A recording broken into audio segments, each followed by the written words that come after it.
आपल्याला विरुद्धार्थी शब्द हा घटक बघायचा आहे। विरुद्धार्थी शब्द म्हणजे तुम्हाला माहिती आहे त्या शब्दाचा विरुद्ध असा अर्थ जो निघत असेल तो त्याचा ऑप्शन बरोबर येत असतो।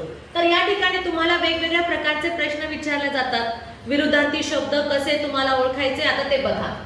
तुम्हाला एक वाक्य दिला जाईल आणि त्या वाक्यामधला एका शब्दाला अंडरलाइन केला जाईल आणि त्या शब्दाचा विरुद्ध अर्थाचा शब्द कोणता आहे तो ओळखायचा आहे। त्याचा एकदम अपोजिट एकदम विरुद्ध अर्थ निघणारा तो शब्द तुम्हाला शोधायचा आहे। क्रीडा स्पर्धेमध्ये मला प्रथम क्रमांकाचे बक्षीस मिळाले। कशाच्या खाली अंडरलाइन आहे? बक्षीस। बरोबर आहे, मला बक्षीस मिळालं। मग या बक्षीसच्या विरुद्ध काय होईल? पारितोषिक, समजदार, अवगुण की शिक्षा? काय वाटतं तुम्हाला? बक्षीस म्हणजे जर समानार्थी शब्द बघितला तर पारितोषिक येतं, मग पारितोषिक तर हे येणार नाही। समजदार म्हणजे बक्षीस म्हणजे समजदारपणा येतो का? त्याला समजतं का काही म्हणजे हे पण येणार नाही। अवगुण, अवगुण म्हणजे काय? त्याच्यामध्ये चांगले गुण नाही आहेत, मग बक्षीस म्हणजे चांगले गुण असणार येईल का? मग उरलं काय? शिक्षा। त्याला बक्षीस मिळालं आणि त्याला शिक्षा मिळाली। काय? हा झाला त्याचा अपोजिट वर्ड, विरुद्धार्थी शब्द। ओके, आता इथे म्हातारा दिलेला आहे। म्हातारा म्हणजे कोण येईल? जर इथे बघितलं तरुण, नंतर दगदग होईल का?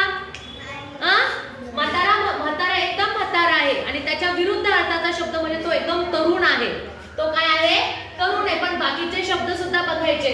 दगदग, म्हातारा म्हणजे आपण म्हणतो का दगदग होते, किंवा त्याचा विरुद्ध वयस्क, वयस्क म्हातारा म्हणजे वयस्क, हे पण नाही हे पण नाही। आणि म्हातारा म्हणजे परिवार येतो का?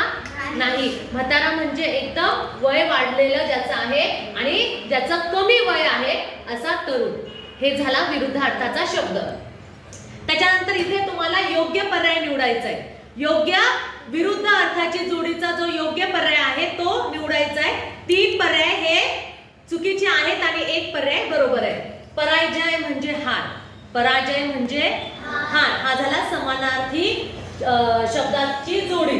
चालणे, धावणे, बघा आता शांत, अशांत, शांत वातावरण आहे आणि लगेच अशांत वातावरण झालं म्हणजे गडबड गोंधळ झाली।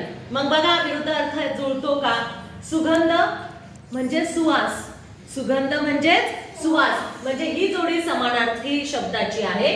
चालणे, धावणे ही जोडी जुळत नाही। पराजय म्हणजेच हार ही समान अर्थाची जोडी आहे। मग उरलं कोण? शांत, अशांत ही आहे विरुद्ध अर्थाची योग्य जोडी। म्हणून